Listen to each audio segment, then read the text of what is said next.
ಏನು ಅಂತ ನೋಡ್ತಾ ಇದ್ದೀರಾ? ಏನಿದು ಇವತ್ತು ಎಷ್ಟೊಂದು ಫೈಲ್ಸ್ ಇಟ್ಕೊಂಡಿದ್ದಾರೆ, ಹಾಸ್ಪಿಟ್ಲ್ ಫೈಲ್ಸ್ ಥರ ಇದೆ, ಏನಿದು ಅಂತ ನೋಡ್ತಿದ್ದೀರಾ? ಹೌದು, ನಾನಿವತ್ತು ಒಂದು ಇನ್ಫಾರ್ಮೇಷನ್ ಒಟ್ಟಿಗೆ ಬಂದಿದ್ದೀನಿ ಅಂತಲೇ ಹೇಳ್ಬೋದು. ಮೊದಲಿಗೆ ವೆಲ್ಕಮ್ ಬ್ಯಾಕ್ ಟು ಹರ್ಷಾಸಿದ ಚಾನಲ್. ನಾನು ಹರ್ಷಿತಾ.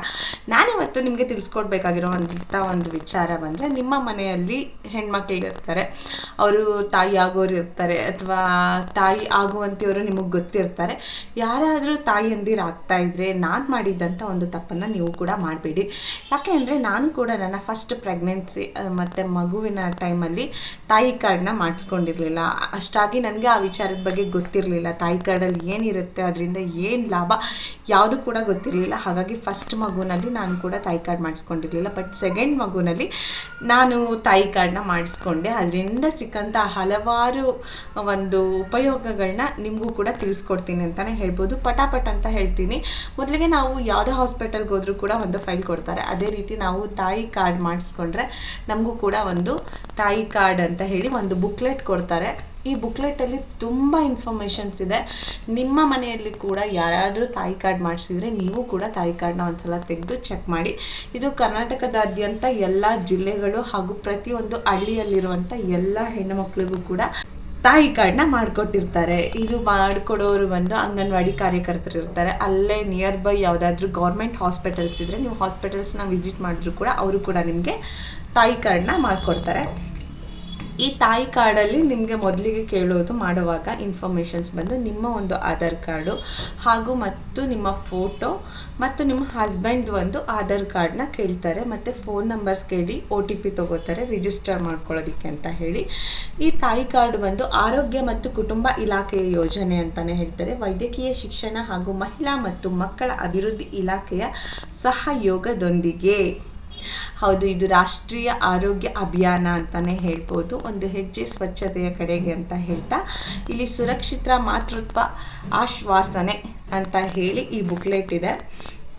ಈ ಬುಕ್ಲೆಟಲ್ಲಿ ಜನನಿ ಶಿಶು ಸುರಕ್ಷಾ ಕಾರ್ಯಕ್ರಮದ ಅಡಿಯಲ್ಲಿ ಎಲ್ಲ ಸರ್ಕಾರಿ ಆಸ್ಪತ್ರೆಗಳಲ್ಲಿ ಗರ್ಭಿಣಿ, ಹೆರಿಗೆ, ಪ್ರಸವ ನಂತರ ಮತ್ತು ನವಜಾತ ಶಿಶುವಿನ ಆರೈಕೆ ಸಂಪೂರ್ಣವಾಗಿ ಉಚಿತವಾಗಿರುತ್ತೆ. ಈ ಕಾರ್ಡ್ನ ನೀವು ಮಾಡಿಸ್ಕೊಂಡ್ರೆ ನಿಮಗೆ ಗೌರ್ಮೆಂಟ್ ಹಾಸ್ಪಿಟಲ್ಸಲ್ಲಿ ಎಲ್ಲೇ ಹೋದರೂ ಕೂಡ ನಿಮಗೆ ಉಚಿತವಾಗಿ ನಿಮಗೆ ಸಿಸೇರಿಯನ್ ಇರ್ಬೋದು ಅಥವಾ ನಾರ್ಮಲ್ ಡೆಲಿವರಿ ಆಗ್ಬೋದು, ಉಚಿತವಾಗಿ ಮಾಡಿಕೊಡೋದಕ್ಕೆ ಅವಕಾಶ ಆಗುತ್ತೆ ಅಂತಲೇ ಹೇಳ್ಬೋದು.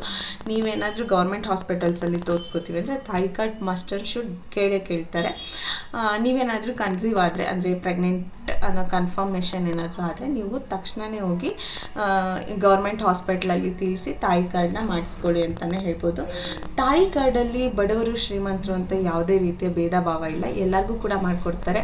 ನೀವು ಹಸಿರು ಕಾರ್ಡ್ ಅಂದರೆ BPL ಕಾರ್ಡ್ ಹೋಲ್ಡರು ಅಥವಾ APL ಕಾರ್ಡ್ ಹೋಲ್ಡರ್ ಅಂತ ಯಾವುದೇ ರೀತಿಯ ವ್ಯತ್ಯಾಸ ಕೂಡ ಬರೋದಿಲ್ಲ. ಬಟ್ ಬೇರೆ ನಿಮಗೆ ಸ್ಕೀಮ್ಸ್ ಏನಾದರೂ ಬೇಕು ಅಂದರೆ ಅದರಲ್ಲಿ ಡಿಫ್ರೆನ್ಸ್ ಬರ್ಬೋದು. ಬಟ್ ತಾಯಿ ಕಾರ್ಡಲ್ಲಿ ಯಾವುದೇ ರೀತಿಯ ಡಿಫ್ರೆನ್ಸ್ ಬರೋದಿಲ್ಲ. ಪ್ರತಿಯೊಬ್ಬರಿಗೂ ಸಾಮಾನ್ಯವಾಗಿ ನೋಡ್ತಾರೆ. ಎಲ್ಲರಿಗೂ ಕೂಡ ಒಳ್ಳೆಯ ಟ್ರೀಟ್ಮೆಂಟ್ ಕೂಡ ಸಿಗುತ್ತೆ ಅಂತಲೇ ಹೇಳ್ಬೋದು. ನಿಮಗೆ ಮೊದಲನೇ ಪುಟ ತಿರುಗಿಸಿದ್ರೆ ಇಲ್ಲಿ ಓವರಾಲ್ ಹೆಲ್ತ್ ಪಾಲಿಸಿ ಅಂತ ಬರುತ್ತೆ. ಹಾಗಾಗಿ ಜನನಿ ಮತ್ತು ಶಿಶು ಸುರಕ್ಷಾ ಕಾರ್ಯಕ್ರಮ ಅಡಿಯಲ್ಲಿ ಸೌಲಭ್ಯಗಳು ಏನೇನಿದೆ ಅಂತ ಹೇಳ್ತಾರೆ. ಗರ್ಭಿಣಿಯರಿಗೆ ಉಚಿತ ಹೆರಿಗೆ, ಉಚಿತ ಸಿಸೇರಿಯನ್ ಹೆರಿಗೆ ಅಥವಾ ನೆಕ್ಸ್ಟ್ ಉಚಿತ ಔಷಧಿಗಳು ಮತ್ತು ಪರಿಕರಗಳು, ಉಚಿತ ತಪಾಸಣೆಗಳು, ರಕ್ತ ಮೂತ್ರ ಪರೀಕ್ಷೆಗಳು ಮತ್ತು ಅಲ್ಟ್ರಾಸೋನಿಗ್ರಫಿ ಇತ್ಯಾದಿ. ಹಾಗೆ ಆಸ್ಪತ್ರೆಯಲ್ಲಿ ದಾಖಲಾದಲ್ಲಿ ಉಚಿತ ಆಹಾರ, ಸಾಮಾನ್ಯ ಹೆರಿಗೆಗೆ 3 ದಿನಗಳು ಮತ್ತು ಸಿಸೇರಿಯನ್ಗೆ 7 ದಿನಗಳು ವ್ಯವಸ್ಥೆ ಹಾಗೂ ಅವಶ್ಯವಿದ್ದಲ್ಲಿ ಉಚಿತ ರಕ್ತದ ವ್ಯವಸ್ಥೆ, ಬಳಕೆದಾರರ ಶುಲ್ಕಗಳಿಂದ ವಿನಾಯಿತಿ, ಮನೆಯಿಂದ ಆಸ್ಪತ್ರೆಗೆ, ಆಸ್ಪತ್ರೆಯಿಂದ ಮನೆಗೆ ಮತ್ತು ಹೆಚ್ಚಿನ ಚಿಕಿತ್ಸೆ ಬೇಕಾದಲ್ಲಿ ಮೇಲ್ದರ್ಜೆಯ ಆಸ್ಪತ್ರೆಗೆ ಉಚಿತ ಸಾರಿಗೆ, ಗರ್ಭಿಣಿ ಮತ್ತು ಪ್ರಸವ ನಂತರ ಮತ್ತು ಶಿಶುವಿಗೆ ಉಂಟಾಗುವ ಎಲ್ಲ ತೊಡಕುಗಳಿಗೆ ಉಚಿತ ಚಿಕಿತ್ಸೆ ಸಿಗುತ್ತೆ ಅಂತ ಹೇಳ್ತಿದ್ದಾರೆ. ನೋಡ್ತಿದ್ರೆ ಎಷ್ಟು ಒಳ್ಳೆಯ ಇನ್ಫಾರ್ಮೇಷನ್. ಪ್ಲೀಸ್ ಈ ವಿಡಿಯೋಸ್ನ ಶೇರ್ ಮಾಡಿ, ಗೊತ್ತಿಲ್ಲದೆ ಇದ್ದವ್ರಿಗೆ ತಿಳಿಸ್ಕೊಡಿ. ಯಾಕೆಂದರೆ ಎಲ್ಲರಿಗೂ ಕೂಡ ತಾಯಿ ಕಾರ್ಡ್ ಸಿಕ್ಕಿರುತ್ತೆ ಪ್ರೆಗ್ನೆನ್ಸಿನಲ್ಲಿ, ಬಟ್ ಯಾರೂ ಕೂಡ ಎಲ್ಲವನ್ನು ಸಂಪೂರ್ಣವಾಗಿ ಓದಿರೋದಿಲ್ಲ. ಹಾಗಾಗಿ ನಾನು ಹೇಳ್ತಿದ್ದೀನಿ, ಏನೆಲ್ಲ ಇದೆ ಅದನ್ನು ಕೂತ್ಕೊಂಡು ಒಂದ್ಸಲ ಓದಿ. ನೀವು ಓದೋಕ್ಕಾಗಿಲ್ಲ ಅಂದರೆ ನಾನು ಓದಿ ಹೇಳ್ತಿದ್ದೀನಿ. ಪ್ಲೀಸ್ ಇದನ್ನು ಕೇಳಿಸ್ಕೊಂಡು ಅಟ್ಲೀಸ್ಟು ಯಾರಿಗೆಲ್ಲ ಹೆಲ್ಪ್ ಆಗುತ್ತೋ ಅವರಿಗೆ ಇದ್ರ ಬಗ್ಗೆ ತಿಳಿಸ್ಕೊಡಿ ಅಂತಲೇ ಹೇಳ್ಬೋದು. ಪ್ರಧಾನಮಂತ್ರಿ ಸುರಕ್ಷಾ ಮಾತೃತ್ವ ಅಭಿಯಾನ ಅಂತ ಹೇಳ್ತಾರೆ.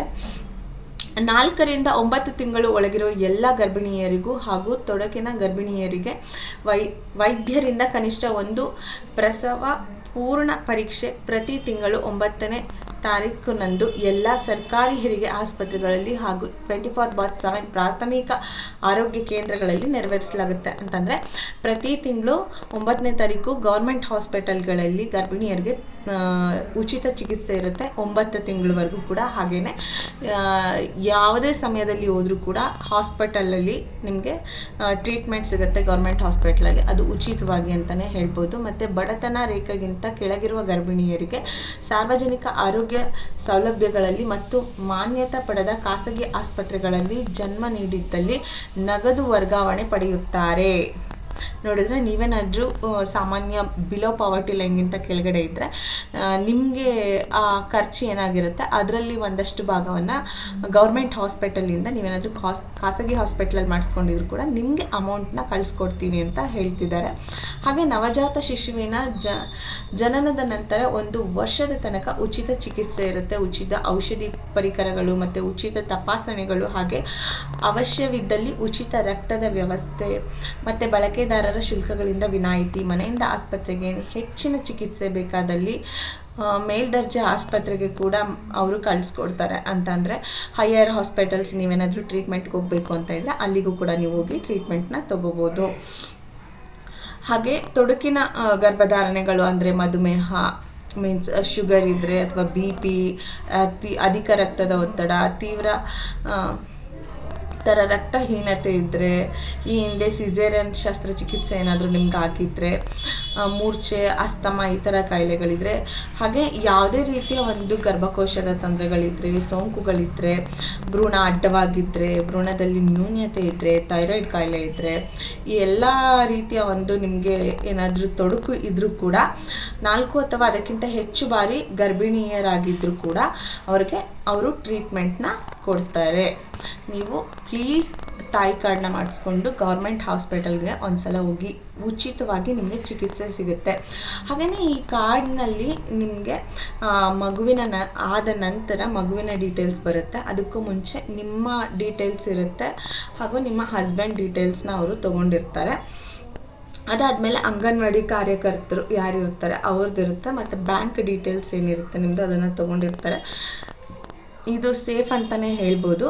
ಬ್ಯಾಂಕ್ ಡೀಟೇಲ್ಸ್ ಏನಕ್ಕೆ ತೊಗೊಂಡಿರ್ತಾರೆ ಅಂತಂದರೆ ನಿಮಗೇನಾದರೂ ನೆಕ್ಸ್ಟ್ ಅಮೌಂಟ್ ಟ್ರಾನ್ಸ್ಫರ್ ಮಾಡೋದು ಆ ಥರದ್ದು ಏನಾದರೂ ಇದ್ದರೆ ಅವರು ನಿಮಗೆ ಅಮೌಂಟ್ನ ಕಳಿಸ್ಕೊಡೋದಕ್ಕೆ ಅಂತ ಹೇಳಿ ತೊಗೊಂಡಿರ್ತಾರೆ. ಹಾಗೆ ನೆಕ್ಸ್ಟ್ ಪೇಜಲ್ಲಿ ಗರ್ಭಿಣಿ ಸಮಯದಲ್ಲಿ ನಿಯಮಿತ ವೈದ್ಯಕೀಯ ತಪಾಸಣೆ ಕಡ್ಡಾಯವಾಗಿ ಮಾಡಿಸುವುದು.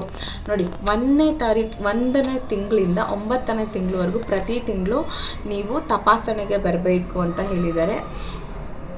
ಹಾಗೆ ಮೂತ್ರ ಪರೀಕ್ಷೆಯಿಂದ ಪ್ರೆಗ್ನೆನ್ಸಿ ಆಗಿದ್ದರೆ ರೈಟ್ ಹಾಕಿರ್ತಾರೆ, ಆಗಿದೆ ಅಂತ ಹೇಳಿ ರೈಟ್ ಹಾಕಿದ್ರು. ಇದು ನನ್ನ 2ನೇ ಮಗನ ಒಂದು ತಾಯಿ ಕಾರ್ಡ್ ಆಗಿತ್ತು. ಹಾಗೆಯೇ ಮೊದಲನೇ ತ್ರೈಮಾಸಿಕದಲ್ಲಿ ಆರೋಗ್ಯ ಕೇಂದ್ರದಲ್ಲಿ ನೋಂದಣಿ ಮಾಡಿಸುವುದು. ಹೌದು, ನಾನು ನೋಂದಣಿ ಮಾಡಿಸಿದ್ದೆ. ಅದಾದಮೇಲೆ ನನಗೆ ಫಸ್ಟ್ ಮಗು ಕೂಡ ಸಿಸೇರಿಯನ್ ಆಗಿದ್ದರಿಂದ ಸೆಕೆಂಡ್ ಮಗು ಕೂಡ ನಾನು ಅಲ್ಲೇ ತೋರಿಸ್ಕೊತಿದ್ದರಿಂದ ಗೌರ್ಮೆಂಟ್ ಹಾಸ್ಪಿಟಲ್ಗೆ ಚೆಕಪ್ಗೆ ಅಂತ ಹೋಗ್ತಿರ್ಲಿಲ್ಲ. ಇದು ನಾನು ಮಾಡಿದಂಥ ತಪ್ಪು ಕೂಡ ಹೌದು. ಚೆಕಪ್ಗೆ ಪ್ರತಿ ತಿಂಗಳು ಕೂಡ ನಾನು ಹಾಸ್ಪಿಟಲ್ ಅಂದರೆ ನಾನು ಪ್ರೈವೇಟ್ ಹಾಸ್ಪಿಟ್ಲಲ್ಲಿ ತೋರಿಸ್ಕೊತಿದ್ದೆ, ಅಲ್ಲೇ ತೋರಿಸ್ಕೊತಿದ್ದೆ. ಯಾವಾಗಾದರೂ ಟೈಮ್ ಇದ್ದಾಗ 1 ಸಲ 2 ಸಲ ಅಂಥೇಳಿ 4 ಸಲ ವಿಸಿಟಿಂಗ್ ಇತ್ತು, ಆ ಟೈಮಲ್ಲಿ ಹೋಗಿ ವಿಸಿಟ್ ಮಾಡಿ ಬಂದಿದ್ದೆ ಅಷ್ಟೇ. ಅದಾದಮೇಲೆ ಇಲ್ಲಿಗೆ ನಿಮಗೆ ಪೂರ್ತಿ ಒಂದು ಡೀಟೇಲ್ಸ್ ಇದೆ ಅಂತಲೇ ಹೇಳ್ಬೋದು. ನಿಮಗೆ ಪೂರ್ತಿ ಡೀಟೇಲ್ಸ್ ನಾನು ನೆಕ್ಸ್ಟ್ ವಿಡಿಯೋದಲ್ಲಿ ಹೇಳ್ತೀನಿ. ಪ್ಲೀಸ್ ಈ ಕೂಡಲೇ ನನ್ನ ಚಾನಲ್ನ ಸಬ್ಸ್ಕ್ರೈಬ್ ಮಾಡ್ಕೊಳ್ಳಿ. Thank you so much. ಈ ಮಾಹಿತಿಯನ್ನು ನೀವು ಕೂಡ ಮತ್ತೊಬ್ಬರಿಗೆ ಹಂಚಿ, ಇದು ಹೆಲ್ಪ್ ಆಗುತ್ತೆ ಅಂತಲೇ ಹೇಳ್ತೀನಿ. Thank you.